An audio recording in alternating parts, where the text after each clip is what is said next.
എന്റെ പ്രിയപ്പെട്ട കോൺഗ്രസിനെ സ്നേഹിക്കുന്ന, കോൺഗ്രസിന്റെ ഐഡിയോളജിയിൽ വിശ്വസിക്കുന്ന, കോൺഗ്രസിന്റെ നിലപാടിൽ വിശ്വസിക്കുന്ന നേതാക്കന്മാരുടെ പുറകെ പോയി അവരുടെ പെട്ടി താങ്ങി എന്തെങ്കിലും നേട്ടങ്ങൾ ഉണ്ടാക്കാൻ ശ്രമിക്കാത്ത, അതായത് ഞാൻ പറഞ്ഞു വരുന്നത് ആകെ കൂട്ടി കോൺഗ്രസ് രാജ്യത്ത് നിലനിൽക്കണം എന്ന് ആഗ്രഹിക്കുന്ന കോൺഗ്രസിന്റെ പ്രവർത്തകരോടാണ് ഞാൻ പറയുന്നത്. അപ്പൊ ഇപ്പൊ ചില വിവാദങ്ങൾ ഇങ്ങനെ വരുന്നുണ്ട്. ഇന്നലെ നമ്മളെ വെള്ളാപ്പള്ളി നടേശ്വരനെ ബിന്ദു കൃഷ്ണ പോയി കണ്ട്. അപ്പൊ മുഴുവൻ കോൺഗ്രസിന്റെ UDFന് വോട്ട് ചെയ്ത പ്രവർത്തകരുടെ പ്രതിഷേധമൊക്കെ സോഷ്യൽ മീഡിയയിൽ ഞാൻ ഇങ്ങനെ കണ്ടുകൊണ്ടിരിക്കുക.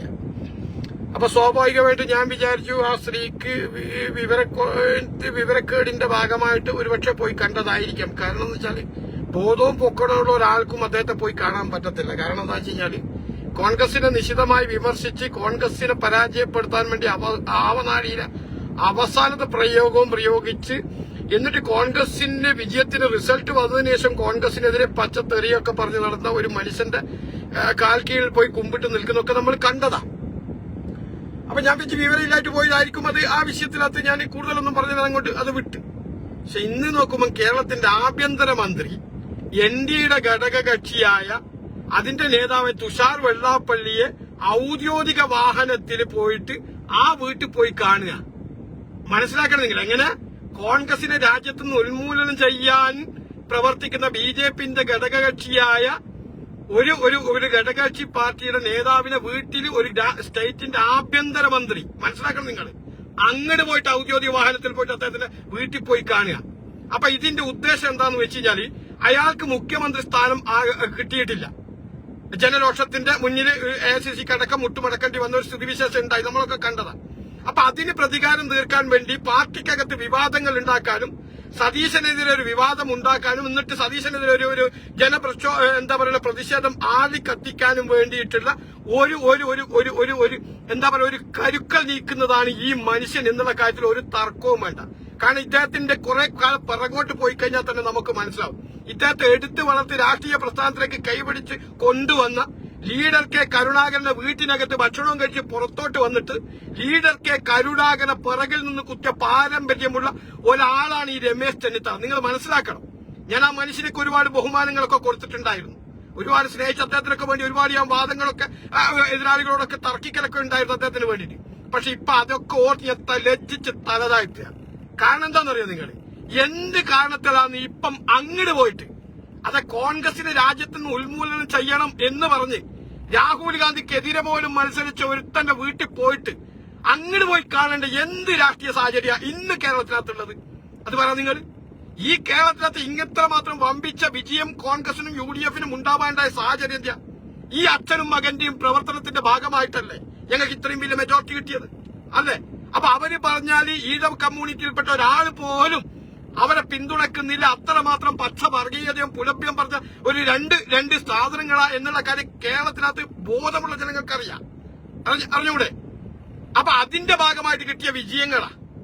അപ്പൊ ആ വിജയത്തെ ഇവർക്ക് മുഖ്യമന്ത്രി സ്ഥാനം കിട്ടാത്തതിന്റെ പേരിൽ ഇദ്ദേഹത്തെ അനുകൂലിക്കുന്ന ഇന്നലെ ഈ പറയുന്ന ഈ ബിന്ദു കൃഷ്ണനെ പറഞ്ഞയച്ചു. ഇന്ന് അദ്ദേഹം തന്നെ ഡയറക്റ്റ് പോവുക. മനസ്സിലാക്കണം. ഇപ്പൊ CPMകാർ പറയുന്ന വെറുതെ ഒന്നല്ലോ, RSSന്റെ ആഭ്യന്തരമന്ത്രിയാണ് ഈ കേരളം ഭരിക്കുന്നത് എന്ന് അവർ കഴിഞ്ഞ കുറെ ദിവസങ്ങളിലായിട്ട് പ്രചാരണം അയച്ചുവിടും. ഞങ്ങൾ അവരെ കൃത്യമായിട്ട് ഗണ്ണിച്ച് മുന്നോട്ട് പോകുന്ന ഘട്ടത്തിലാണ് ഇപ്പൊ ഇതാ വന്നത്.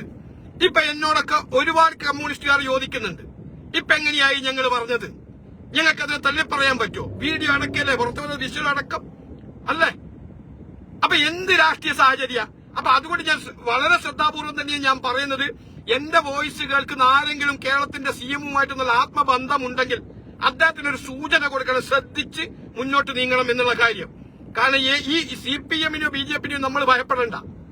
ഈ കൂട്ടത്തിൽ നിൽക്കുന്ന, ഞാൻ തുടക്കത്തിൽ തന്നെ പറഞ്ഞിട്ടുണ്ട്, ഈ കൂട്ടത്തിൽ നിൽക്കുന്ന കുലംകുത്തികൾ ഉണ്ടാവും. അവരെ ഞങ്ങൾ ഭയപ്പെട്ടേ പറ്റൂ. ഞങ്ങൾക്കറിയില്ല, കാരണം അനുഭവങ്ങളാണല്ലോ ഗുരു. ഇവരെയൊക്കെ പിന്നാമ്പുറ ചരിത്രങ്ങൾ എടുത്തു നോക്കിക്കഴിഞ്ഞാൽ അങ്ങനെ ചെയ്തു വെച്ചതും കൊലച്ചത് ചെയ്തതൊക്കെ ഉണ്ടല്ലോ കൂട്ടത്തിൽ നിൽക്കുന്നവർക്ക് തന്നെ പാരവണിതത്. അപ്പൊ അതുകൊണ്ട് ഞാൻ ഇപ്പോഴും ആവർത്തിച്ച് പറയുന്നു, ഇതൊരു നല്ല ശുഭലക്ഷണമല്ല ഈ പോക്ക് മുന്നോട്ട് പോയാൽ. കേരളത്തിലെ ജനങ്ങൾ വെറുത്ത രണ്ട് സാധനങ്ങളെ, അതിന്റെ പേരിലുണ്ടായ വിജയങ്ങൾ എന്തിനേറെ പറയുന്നു. ഇപ്പം തന്നെ സ്റ്റേറ്റ്മെന്റ് നടത്തി ഈ പോയ നേതാക്കന്മാർക്ക് SNDPയുടെ സംരക്ഷണ സമിതിയുടെ ജനറൽ സെക്രട്ടറി തന്നെ കൃത്യമായ കടുത്ത ഭാഷയിൽ ഈ പോയതുമായി ബന്ധപ്പെട്ടിട്ട് അവർ തന്നെ വിമർശനം ഉന്നയിക്കുന്നുണ്ട്. അതുപോലെ തന്നെ ആ യോഗം മുൻ പ്രസിഡന്റായ വിദ്യാസാഗറൊക്കെ പറഞ്ഞു വെച്ചത് അങ്ങനെ തന്നെ ഉണ്ട്. അതും മാത്രമല്ല, ഈ പറയുന്ന ഒരു സമുദായത്തിന്റെ നേതാവെന്ന് പറയുമ്പോഴും അദ്ദേഹത്തിന്റെ പേരിൽ ക്രിമിനൽ കേസടക്കമുണ്ട്. ഇല്ലേ? മറ്റേതെങ്കിലും സമുദായത്തിന്റെ നേതാക്കന്മാർ ഇതുപോലെ ക്രിമിനൽ കേസിലകപ്പെട്ടവരാണോ? അല്ലെങ്കിൽ ഏതെങ്കിലും അന്യമത വിദ്വേഷങ്ങൾ കാര്യങ്ങളിൽ നാലിന് വരെ പറഞ്ഞിട്ടുണ്ടോ? ഇതൊന്നുമില്ലല്ലോ. പക്ഷെ അദ്ദേഹത്തിന്റെ പേരിൽ ആ സമുദായത്തിന്റെ ഉന്നമനത്തിന് വേണ്ടി ഗവൺമെന്റ് 3% പലിശക്ക് കൊടുത്ത ഫണ്ട് പോലും ദുരുപയോഗം ചെയ്ത് അദ്ദേഹത്തിന്റെ കുടുംബത്തിന് നേട്ടങ്ങൾ ഉണ്ടാക്കാൻ വേണ്ടി വകമാറ്റി ചെലവഴിച്ചിട്ടുണ്ടായ കേസും മൈക്രോ ഫിനാൻസ് തട്ടിപ്പടക്കമുള്ള ഒരു അലിഗേഷൻ നേരിടുന്ന കുടുംബാത്.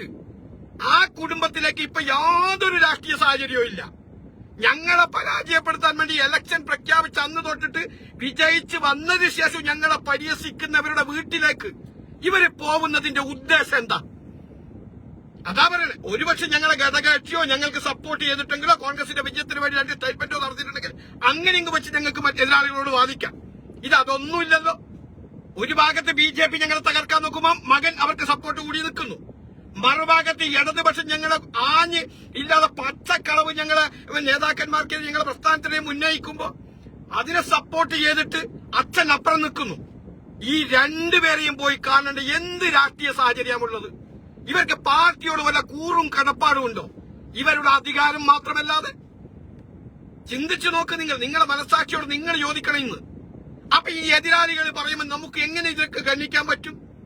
ഇവരെ കൊണ്ടൊരു പ്രസ്ഥാനമാണല്ലോ മുച്ചൂടും നശിക്കാൻ പോകുന്നത്. ഇവർ അധികാരത്തിന് വേണ്ടിയിട്ട് അല്ലേ? നിങ്ങൾ ചിന്തിക്ക്. അപ്പൊ അതുകൊണ്ട് ഞാൻ പറയുന്നത് കേരളത്തിലെ CM-നോട് വളരെ സൂക്ഷ്മതയോടുകൂടി തന്നെ മുന്നോട്ട് പോകാൻ പറയണം കേട്ടോ. ഇവറ്റകളെ കളി തുടക്കം മുതൽ ഞാൻ ശ്രദ്ധിക്കുന്നുണ്ട്. ഇവറ്റകൾ ഓരോരാളുടെ പ്രവർത്തനങ്ങളും എന്ത് സാഹചര്യ ഇപ്പോഴും അദ്ദേഹത്തിന് അവിടെ പോയി കാണേണ്ട ഒരു സാഹചര്യം. ഈ പറയുന്ന തുഷാർ വെള്ളാപ്പള്ളി എന്ത് കോൺട്രിബ്യൂഷനാണ് ഈ കേരളത്തിന് വേണ്ടിയിട്ട് അല്ലെങ്കിൽ കേരളത്തിലെ സമൂഹത്തിന് വേണ്ടി ചെയ്തത്? അതൊന്ന് പറയട്ടെ ഇയാള്. അല്ലെങ്കിൽ കോൺഗ്രസിന് വേണ്ടിയിട്ട് ഏതെങ്കിലും ഒരു ഘട്ടത്തില് ഇദ്ദേഹം കോൺഗ്രസിന് വേണ്ടി വോട്ട് പിടിക്കാൻ അല്ലെങ്കിൽ കോൺഗ്രസിന് വേണ്ടിയിട്ട് എന്തെങ്കിലും 2 സ്റ്റേറ്റ്മെന്റ് നല്ലതായിട്ട് ഇറക്കിയിട്ടുണ്ടോ? നിരന്തരം പാർട്ടിയെ വിമർശിക്കുന്ന വ്യക്തിയല്ലേ അല്ലെ ആ കുടുംബം മുഴുവൻ? എന്നിട്ടും മുഴുപ്പില്ലാതെ നാണവും മാനവും ഇല്ലാതെ കോൺഗ്രസ് പ്രവർത്തകരുടെ വേർപ്പിന്റെ ഭാഗമായിട്ട് നേടിയെത്തിയ വിജയം കൊണ്ട് അതേ കോൺഗ്രസിന്റെ പ്രവർത്തകർക്ക് മുണ്ടുപൊക്കി കാണിക്കുന്ന തരത്തിൽ ലക്ഷക്കണക്കിന് കോൺഗ്രസ് പ്രവർത്തകരുടെ അഭിമാനം ഏതോ പറയുന്ന സംഘി വാണത്തിന്റെ ഇടയിലും കന്തം കമ്മിന്റെ വാണത്തിന്റെ ഇടയിലും കൊണ്ട് പണയപ്പെടുത്തുന്ന ഇയാളെയൊക്കെ നിലക്ക് നിർത്താൻ പാർട്ടി പ്രവർത്തകർ മുന്നോട്ട് വരണം. മനസ്സിലായി? അല്ലെങ്കിൽ കോൺഗ്രസ് ഉണ്ടാവത്തില്ല, പ്രസ്ഥാനമുണ്ട്. ഇവറ്റകൾ നാളെ മറ്റേതൊക്കെ കയറി അങ്ങ് പോകും. പക്ഷെ ഞങ്ങളെപ്പോലുള്ളവർക്ക് കോൺഗ്രസ് ഇവിടെ നിലനിൽക്കണം. മനസ്സിലായി? നിഷ്പക്ഷമായിട്ട് നോക്കിക്കാണുന്ന ഒരുപറ്റം ജനങ്ങൾ കേരളത്തിനകത്തുണ്ട്. അവരാണ് ഓരോരോ പാർട്ടിയുടെ വിജയവും പരാജയവും നിശ്ചയിക്കുന്നത്. അങ്ങനെ വരുമ്പോ സ്വാഭാവികമായിട്ട് നിഷ്പക്ഷമായ അന്ധമായ പാർട്ടിയോട് കൂറില്ലാത്ത വിധേയത്വമില്ലാത്ത നിഷ്പക്ഷമായ ജനങ്ങൾ ചോദിക്കുന്ന ചോദ്യത്തിന് നമുക്ക് മറുപടി പറയാൻ പറ്റുമോ? ഞങ്ങൾ ഏത് തരത്തിലാണ് മറുപടി പറയേണ്ടത്? അപ്പൊ അതുകൊണ്ട് തെറ്റാണെങ്കിൽ വാപ്പ ചെയ്താലും അത് തെറ്റാണെന്ന് പറയാനുള്ള തന്റെ ഇടം ഓരോരു കോൺഗ്രസിൽ വിശ്വസിക്കുന്നവർ, കോൺഗ്രസിന്റെ ഐഡിയോളജിയിൽ വിശ്വസിക്കുന്നവർ ഉണ്ടാക്കിയെടുക്കണം. മനസ്സിലായ? അല്ലാതെ ഏതെങ്കിലും നേതാക്കന്മാരുടെ പെട്ടിതാങ്ങികളോട് ഞാൻ വർത്താനം പറയുന്നില്ല. കാരണം അവരെ ഇനി എന്ത് ചെയ്തു കഴിഞ്ഞാലും മന്ദം കമ്മികളെ പോലെ ന്യായീകരിക്കുന്ന കുറച്ച് വർഗ്ഗങ്ങൾ അത് ആ വഴി തുടർന്നോട്ടെ. പക്ഷെ കോൺഗ്രസിന്റെ ഐഡിയോളജി ഉണ്ട്, രാഹുൽ ഉയർത്തിപ്പിടിക്കുന്ന ആശയങ്ങളുണ്ട്, ഗാന്ധി കുടുംബം ഉയർത്തിപ്പിടിച്ച മൂല്യങ്ങളുണ്ട്. അതിനോടൊപ്പം നിൽക്കുന്നവർ, മനസ്സിലായ, അവർ പ്രതികരിക്കണം ഈ തെറ്റുകൾക്കെതിരെ. മറ്റൊരു രാഷ്ട്രീയ സാഹചര്യവും ഇല്ല. എന്തിന് പോവൽ? ആകെ 14 ദിവസം ഗവൺമെന്റ് ഫോം ചെയ്തിട്ടായിട്ടുള്ളൂ. മനസ്സിലായ? 14,000 വിവാദങ്ങൾ വന്ന് അതിനൊക്കെ ഡെയിലി രാവിലെ കാലത്തേണ്ട അന്തം കമ്മികളോടും മറ്റുള്ളവരോടും മറുപടി പറഞ്ഞിട്ട് മനുഷ്യന്റെ എന്താണ് വായിന് വെള്ളമില്ല. ഓരോരോ ഗ്രൂപ്പിനകത്തും ഇത് കൊണ്ടേ തട്ടിത്തരും. ഇവറ്റകൾ ചെയ്യുന്ന ചരിത്രത്തിന് മുഴുവൻ ന്യായീകരിക്കല ഞങ്ങളുടെ ജോലി. ഈ ഗവൺമെന്റ് വന്ന് എന്തൊക്കെയാ നല്ല കാര്യങ്ങൾ ചെയ്തെന്നറിയോ? അതൊന്നും ജനങ്ങളെ ഹൃദയത്തിലേക്കോ മനസ്സിലേക്കോ എത്തിയിട്ടില്ല. ഇവറ്റകൾ ഈ ഉണ്ടാക്കുന്ന വിവാദങ്ങളായി ഇപ്പം ആളിക്കത്തുന്നു. ഈ ഗവൺമെന്റ് ഫോം ചെയ്തതിനു ശേഷം എത്ര നല്ല നല്ല കാര്യങ്ങൾ ചെയ്ത് ഇല്ലേ? അതിനെയൊക്കെ എന്താ പറയുക ലാപ്സാക്കിയില്ലേ? ഈ 2-3 ദിവസത്തിനകത്ത് അവിടെ പോയിട്ടും കുമ്പിട്ടിട്ടും കാലിന് പാദസേവ ചെയ്തിട്ടൊക്കെ. ഞങ്ങൾ കഴിഞ്ഞ കുറെ കാലം വെള്ളാപ്പള്ളിയെ കാറിൽ കയറ്റി എന്ന് പറഞ്ഞിട്ട് ഞാനടക്കം പിണറായി വിജയനെ വിമർശിച്ചു. എന്തിന്റെ ആവശ്യം ഇപ്പൊ എനിക്ക് നോക്കി ഇപ്പൊ അവരുടെ മുമ്പിൽ ഞങ്ങൾ തലകുമ്പിടേണ്ടി വന്നില്ലേ? തലകുനിക്കേണ്ടി വന്നില്ലേ ഇവറ്റകളെ കൊണ്ട്? ശരി തന്നെ, സമുദായ നേതാക്കന്മാരെ കാര്യം പറഞ്ഞു. നിങ്ങൾ ശിവഗിരി മഠത്തിലേക്ക് പോ, അവിടെയല്ലേ സന്യാസിമാരും സ്വാമിമാരും, അവിടെ പോയി നിങ്ങൾ തൊഴുതോ, പ്രശ്നമില്ല. അല്ലെങ്കിൽ NSSന്റെ സുകുമാരൻ നായർ അദ്ദേഹം ഇങ്ങനെ പച്ച വർഗീയതെന്നും പറഞ്ഞിട്ടില്ല, സമദൂരത്തിന്റെ അദ്ദേഹം പറഞ്ഞിട്ടുള്ളൂ. അത് അദ്ദേഹത്തിന്റെ അടുത്ത് പെരുന്നായിപ്പോ പ്രശ്നമില്ല. പക്ഷെ ഇതങ്ങനെയല്ലല്ലോ. ഇത് ഇവിടെ വർഗീയത മാത്രമല്ലല്ലോ, ആ സമുദായത്തിന്റെ ഉന്നമനത്തിന് വേണ്ടി കൊടുക്കുന്ന ഗവൺമെന്റ് കൊടുക്കുന്ന ഫണ്ട് പോലും ആ പാവപ്പെട്ടവർക്ക് കൊടുക്കാതെ വകമാറ്റി ചെലവഴിച്ചതിന്റെ പേരിൽ അടക്കം ക്രിമിനൽ കേസും ഈ സെക്രട്ടറി സ്ഥാനത്ത് നിന്ന് രാജ്യത്തിന്റെ പരമോന്നത നീതിപീഠം നീക്കം ചെയ്ത ഒരു വ്യക്തിയും കൂടിയാ. അത്തരമുള്ളൊരു കുടുംബത്തിൽ എന്ത് രാഷ്ട്രീയ സാഹചര്യമാണുള്ളത് ഇവര് പോവാൻ വേണ്ടി? അത് പറ.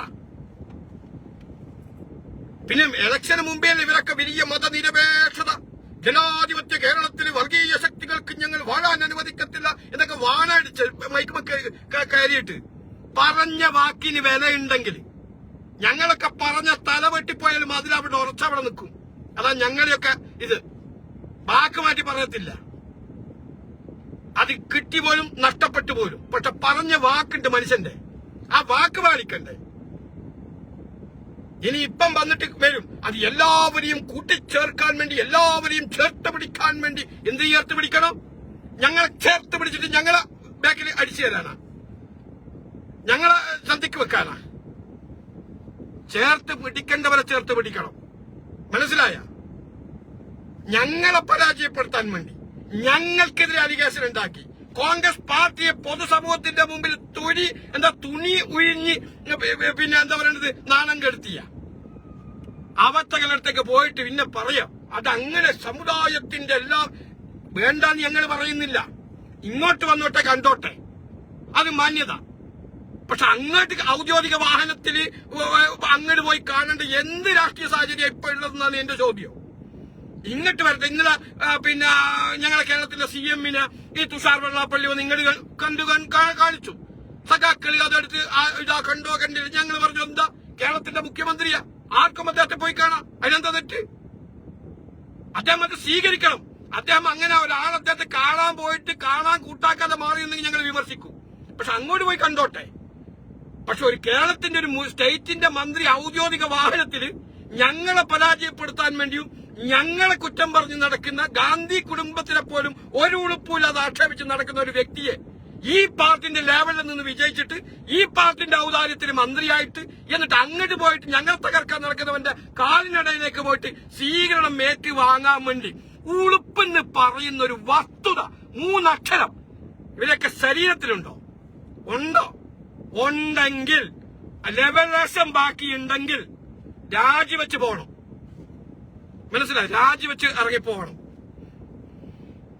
അല്ലാതെ ലക്ഷക്കണക്കിന് കോൺഗ്രസ് പ്രവർത്തകരുടെ തല താഴ്ത്തിയിടേണ്ട ഒരു ഗതികേടിലേക്ക് വന്ന് ഈ 2 ദിവസങ്ങളിലായിട്ട് മറുപടി എല്ലാ പാവപ്പെട്ട പ്രവർത്തകരും ഇവറ്റകളെ വിജയിപ്പിച്ചാൽ മാത്രം പോരാ, ഇവറ്റകൾ ചെയ്യുന്ന ചരിത്രത്തിന് ഇപ്പൊ ന്യായീകരിക്കേണ്ട ഒരു ഗതികേടിലേക്ക് ഞങ്ങൾ എത്തി 10-12 ദിവസം കൊണ്ട്. അതുകൊണ്ട് പറയുന്നതാ. ഓക്കെ, ഞാൻ അവസാനിപ്പിക്കാം.